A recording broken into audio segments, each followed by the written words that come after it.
My name is Tom Astle, and I'm going to talk to you today about the genetic algorithm. So, first of all, what is it? Well, the genetic algorithm is essentially just a way of guiding the generation of solutions to a problem based on the idea of natural selection.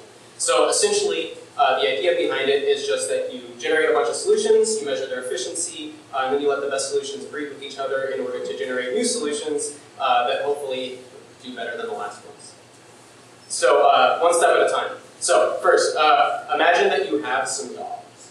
These dogs are great, you love them, but there's one pretty serious flaw, which is that they can't walk. So, this is a solvable problem for us, but it's something that could be pretty difficult to figure out how to solve manually.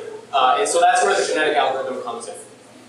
So, the first step is to figure out how to represent a solution to this problem as a series of ones and zeros. So essentially, you got to take something like this, and you got to turn it into parameters that define some unique approach towards walking. So the strategy for doing this is different in every single use case. For this example, let's just imagine that different sections of this string map internally to some unique traits. We have some various things that I've just turned different colors. Let's say like this one gives a dog skinny legs. This one says that it has a really strong upper body. We have some values that might define different torque curves to apply to different body parts, whatever. Don't worry too much about this.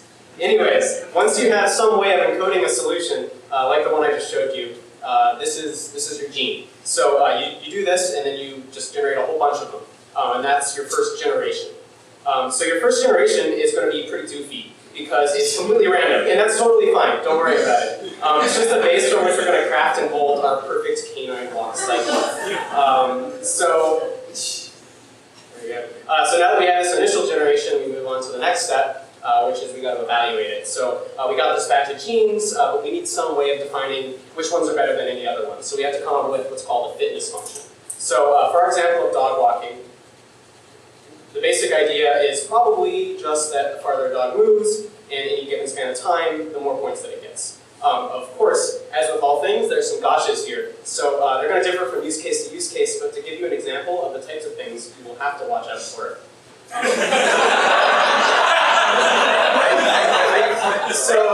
This is pretty entertaining, and according to our fitness function, it's totally effective, but it's probably not exactly what we're looking for.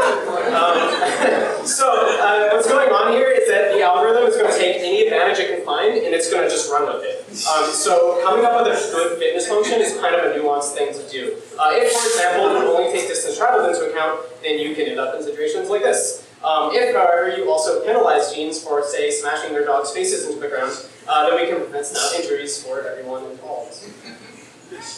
Anyways, now that we have some way of evaluating our dogs, the next step is breeding. So the idea behind breeding is just that the better a solution is, the higher the chance it has of passing itself along to the next generation. So basically, you select pairs of genes, prioritizing those that did better in the evaluation step, and then you smash them together and come up with something new. So, for example, let's say you're breeding two genomes. One represents skinny legs, one represents thick legs. So first you choose some random index. In this case, we're going to say like right down the middle, just number 2. And then you're going to create a new gene where everything before that index comes from gene A, and everything after comes from gene B. So in this case, you get some new gene that has skinny front legs and thick back ones. This step gets us some new solution that takes parts from previous solutions in the hope of finding some new combination of traits that is more effective. After you got your newly bred gene, the final step here is to give it a chance to mutate. So essentially, you just go through every number of the gene and you do a very low percentage random check. If the check fails, then nothing happens, the value stays the same, but if the check passes, then the value flips, so 0 would turn into a 1 or vice versa. So in this case, we went from thick back legs to just average back legs. The mutation step allows us to morph some aspect or aspects of our solution in the hopes that some trait not prevalent in any of our previous solution pops up. And that's pretty much it. What you're left with is some new solution to the problem that you're trying to solve that's similar to previous solutions you've tried, but rearranged and jiggled around in the hopes that you found some sort of new advantage. And you just kind of keep doing this until you massage your solutions into something hopefully workable. I highly recommend playing around with this stuff if it's at all interesting to you, because it's super rewarding and it's super fun. And that's it. Thanks for listening.